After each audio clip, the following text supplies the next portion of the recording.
মরহুম professor doctor Mustafizur Rahman বাংলাদেশের প্রবাদ ছিলেন, কোনো সন্দেহ নেই। প্রফেসর মরহুম ডক্টর মুস্তাফিজুর রহমান একজনই ছিলেন। আমি ঢাকা বিশ্ববিদ্যালয়ের ছাত্র ছিলাম। ছাত্র থাকাকালীন সময় তিনি আপনার লন্ডন থেকে ডিগ্রি করে দেশে ফিরে এসেছিলেন। আমি ঢাকা ইউনিভার্সিটিতে যখন এমফিল গবেষণা করি, এমফিল ডিগ্রি নেওয়ার জন্য, তখন অনেক ছাত্র পরীক্ষা দেওয়া আগ্রহী ছিল, কিন্তু পরীক্ষা করার পরে দেখা গেল শুধু একজনকে এমফিল গবেষণা করার অনুমতি দেওয়া হলো, সে আমি ছিলাম। আরো অনেক প্রতিযোগী ছিল, কিন্তু একজনকে খালি আমাকেই দেওয়া হয়েছে, অনুমতি দেওয়া হয়েছিল ডিপার্টমেন্টের পক্ষ থেকে। আমার তখন এমফিল এর সুপারভাইজার ছিলেন ডক্টর মহোদয় শাহ। আমরা গবেষণা 1 বছর গবেষণা করার পরে হঠাৎ করে আমি সৌদি আরবে চলে গেলাম। এর মাঝে আমি আবার সরকারি কলেজের লেকচারার ছিলাম। প্রথমে আপনার কারমাইকেল কলেজ রংপুরে, সেখানে ছিলাম 2 বছর। তারপরে আবার বদলি হয়ে ঢাকায় কবি নজরুল সরকারি কলেজের লেকচারার ছিলাম 1.5 বছর। এই 3.5 বছর আমি তখন অলরেডি MA পাস করার পর থেকে নিয়ে লেকচারার হিসাবে, আবার তারা মসজিদের ইমাম হিসাবে কাজ চালিয়ে যাচ্ছিলাম। কিন্তু এমফিল ডিগ্রি এর জন্য 1 বছর করার পরে আমি সৌদি আরবের একটা মিনিস্ট্রি অফ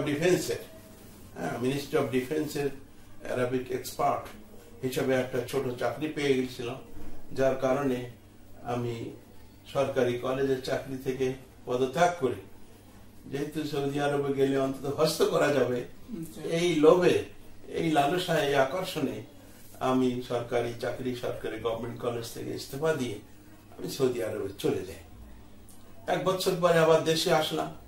এসে তখন দেখি ঢাকা বিশ্ববিদ্যালয়ের আরবি ডিপার্টমেন্টের চেয়ারম্যান হলেন ডক্টর মুস্তাফিজুর রহমান।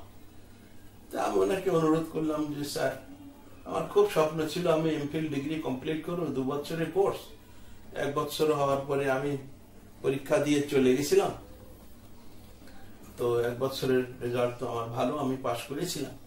আমাকে থিসিস জমা দেওয়ার জন্য যদি অনুমতি দিতেন আর 1 বছর, তখন ডক্টর মুস্তাফিজ রহমতুল্লাহ আলাই আমাকে বললেন যে তুমি এই মুহূর্তে ইরতিকাফের নিয়ত করো, এবং এখন বাড়ি যাবা না, গ্রামের বাড়িতে যাবা না, ইরতিকাফ করো ঢাকাতে। ইরতিকাফের নিয়তে থিসিসের কাজ করো, করে থিসিস জমা দিয়ে তারপরে তুমি যাবা। দরকার হয় সৌদি আরবে তুমি ছুটি বাড়াবার জন্য আবেদন করো। আমি 3 মাস তোমার সুপারভাইজার ডক্টর মহোদয় শাহ, তাকে অনুরোধ করো তোমার থিসিসটা কারেকশন করে দিতে। যদি কারেকশন না করে দেয় তাহলে আমি সুপারভাইজার বদলেই দেব। তো আমি সাহস করে স্যারের কথা অনুযায়ী গবেষণা করতে লাগলাম, থিসিস লেখা শুরু করলাম, এবং ডক্টর শাহকে আমি নিয়মিত দেখাতাম, উনি দেখতেন। এই কষ্ট করে, খুবই কষ্ট করে, বিদেশ থেকে এসে বাড়িতে না যে ঢাকাতে এই গবেষণার কাজে রত থাকা 4টিখানি কথা ছিল না। তারপরেও আমি কাজ করেছি।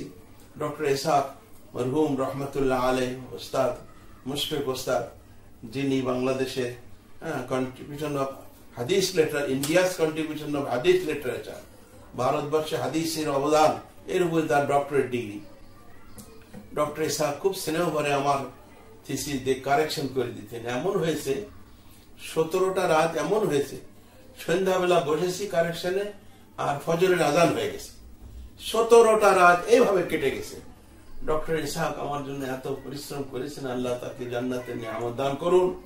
আমি কখনো বলতে পারবো না। আমার জন্য, শুধু আমার জন্য, আল্লাহর রহমত এবং উস্তাদের দোয়ার বদৌলতে তিনি আমার থিসিস কারেকশন করে দেন, থিসিস জমা দিয়ে দেয়, এবং আমি এখন চলে যাব। থিসিস নিয়ম হলো থিসিস জমা দিলে এগুলো পরীক্ষকদের কাছে যায়, রিপোর্ট আসে, নাম্বারিং হয়ে আসে, তারপরে ভাইবা ইত্যাদি হয়। কিন্তু ডক্টর মুস্তাফিজ এমন মানুষ ছিলেন, উনি এই থিসিস জমা দেওয়ার সাথে সাথে ভাইস চ্যান্সেলরকে বলে আমার ভাইবা নেওয়ার ব্যবস্থা করে দিলেন, যেটা অবাক কাণ্ড। বিশ্ববিদ্যালয় জীবনে এরকম কোনো ঘটনা ঘটেনি। উনি আমাকে তার ভাইস চ্যান্সেলরকে বলে অগ্রিম ভাইবার ব্যবস্থা করলেন। আমি ভাইবা দিলাম, দিয়ে আমি চলে গেলাম সৌদি আরবে। ডিগ্রি তো হয়ে গেল 82 সালে। তারপরে ডক্টর মোস্তাফিজ স্যার, আমি আবার পিএইচডি করব, মনে করলাম সৌদি আরবে আসি, ওখানে ইউনিভার্সিটিতে পিএইচডি করতে পারলে খুব ভালো হয়। বহু চেষ্টা করতে লাগলাম বিভিন্ন ইউনিভার্সিটিতে ভর্তি হতে পারি কিনা, কিন্তু দুঃখের বিষয় যে ভর্তি হতে পারিনি। কেননা আমাদের দেশে যেসব ছাত্র ছিল কেউ সহযোগিতা করতো না, সবাই হিংসা করতো। এটা খুব দুঃখের বিষয়, দুঃখের সাথে বলতে হচ্ছে।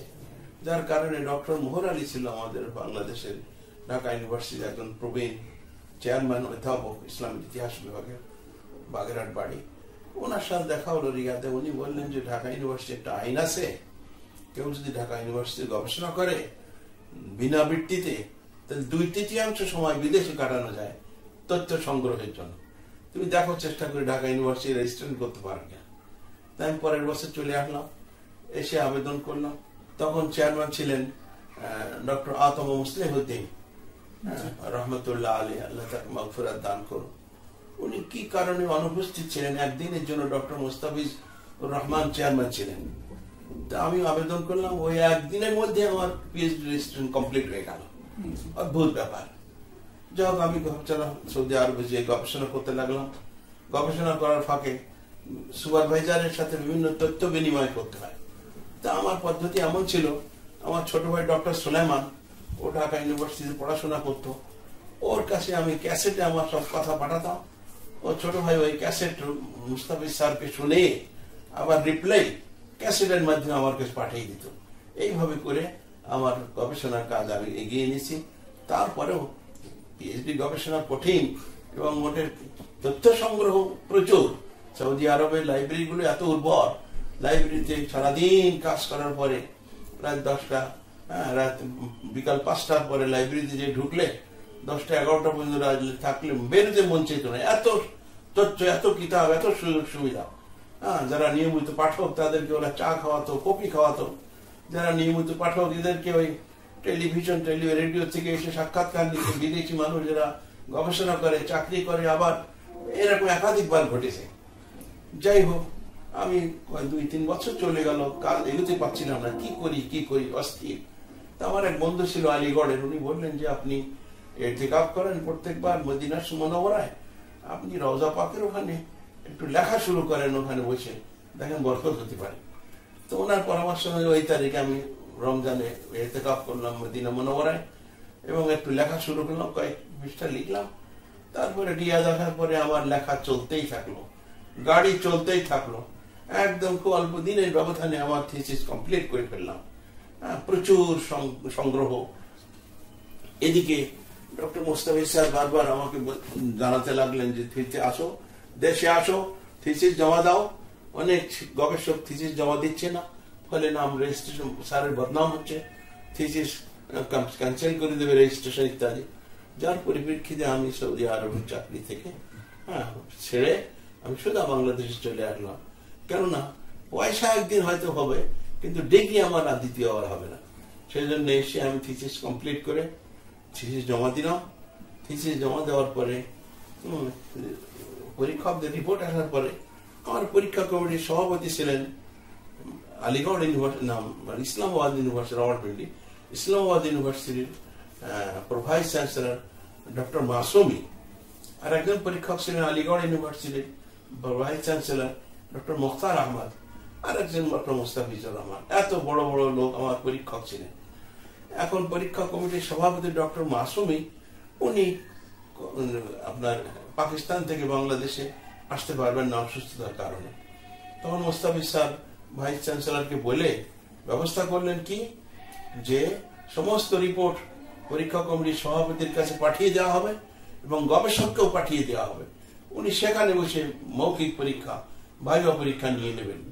তাই অনুমোদন হলো এবং বিশ্ববিদ্যালয়ের পক্ষ থেকে সমস্ত খরচ আমাকে দেওয়া হলো এবং আমি গবেষক হিসাবে সেই ইসলামাবাদ যেয়ে, ইসলামাবাদ রাওয়ালপিন্ডি যেয়ে ভাইভা দিয়ে তারপরে আমি আসি, আমার পরে ডিগ্রি হয়। তো এটা বিশ্ববিদ্যালয়, ঢাকা বিশ্ববিদ্যালয়ের জীবনে এটা ব্যতিক্রম ঘটনা, আর দ্বিতীয় ঘটনা ঘটেছে বলে আমরা কখনো শুনিনি। প্রফেসর ইমেরিটাস আরবি বিভাগের, উনি বললেন যে এটা অদ্ভুত ব্যাপার, এই ডক্টর মুস্তাফিজ যেটা করতে পেরেছে আর কারোর জন্য সম্ভব ছিল না। যাই হোক, আমার ডিগ্রি হয়ে গেল আল্লাহর মেহেরবানিতে, আল্লাহ তাআলার রহমতে। পরবর্তীতে আমি আমার ডিগ্রির রেজাল্ট পরীক্ষা পত্রিকায় বের হলে ইসলামিক ইউনিভার্সিটির ভাইস চ্যান্সেলর আমাকে খবর দিলেন যে এইরকম লোক তো আমার দরকার। আমাকে খবর দিলে আমি গেলাম, সাক্ষাৎ হলো, একটা আবেদন করো। সাথে সাথে আমার চাকরির ব্যবস্থা, ভাইবা নিয়ে চাকরির ব্যবস্থা হয়ে গেল। পরবর্তীতে ডক্টর মুস্তাফিজ স্যার আবার ভাইস চ্যান্সেলর হয়ে গেলেন ইসলামিক ইউনিভার্সিটিতে। তো আমি দেখেছি ওনার কর্মতৎপরতা অদ্ভুত। মুস্তাফিজ স্যার যখন ভাইস চ্যান্সেলর হয়ে গেলেন তখন উনি অদ্ভুত খেদমত করেছেন। ইসলামী বিশ্ববিদ্যালয়ের জীবনে এটা কখনো সব ভুলতে পারবে না। আমি তখন সিন্ডিকেট মেম্বার ছিলাম, সদস্য ছিলাম। বিশ্ববিদ্যালয় পরিচালনা পরিষদের যে কয়জন তাদেরকে সিন্ডিকেট সদস্য বলে, আমি তাদের মধ্যে একজন ছিলাম। অতএব যত কিছু হয়েছে আমরা সহযোগিতা করেছি। এবং মুস্তাফিজ স্যার রহমতুল্লাহ আলাইহ, উনি আল্লাহ তাআলা জান্নাতের নিয়ামত দান করুন, উনি দক্ষতার সাথে উনি বিশ্ববিদ্যালয় পরিচালনা করেছেন। মানে ইংরেজিতে এত দক্ষতা ছিল, ইংরেজি বিভাগের প্রফেসররা অনেক সময় নোট নিয়ে আসলে উনি খটাখট কেটে কেটে দিতেন, এটা ভুল, এটা ভুল, এটা ভুল। অবাক, অদ্ভুত ব্যাপার। বাপের বেটা ছিলেন। উনি প্রায় বলতেন যে আমি চাকরির জন্য কখনো দরখাস্ত করিনি, আমি পরীক্ষা দিয়ে চলে গেছি শ্বশুর বাড়িতে। আইয়ুব আলী আমার শ্বশুর ছিলেন, বগুড়া ছিলেন। আমি ওখানে গেছি শ্বশুর বাড়িতে, আমাকে খবর দেওয়া হলো তুমি এসে ডিপার্টমেন্টে জয়েন করো। আমি কোনো আবেদন করিনি। আমাকে বলতেন যে মনে রেখো এই কথাটা, উনি এইভাবে আমাকে বলতেন, মনে রেখো আমার এই কথাটা, আমি কখনো দরখাস্ত করিনি চাকরির জন্য। তো যাই হোক, ডক্টর মুস্তাফিজুর রহমান ইসলামিক ইউনিভার্সিটিতে দক্ষতার পরিচয় দিয়েছেন।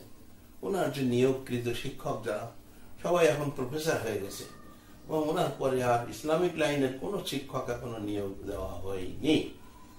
ডক্টর মুস্তাফিজুর রহমান ইসলামী বিশ্ববিদ্যালয়ের জন্য সুপরিচিত না, শ্রদ্ধা ভরে শিক্ষক মন্ডলী, প্রশাসনের সকলেই তাকে স্মরণ করে, এবং এজন্য চিরদিন ডক্টর মুস্তাফিজুর রহমান স্যারের নাম সোনার অক্ষরে লেখা থাকবে, এতে কোনো সন্দেহ নেই।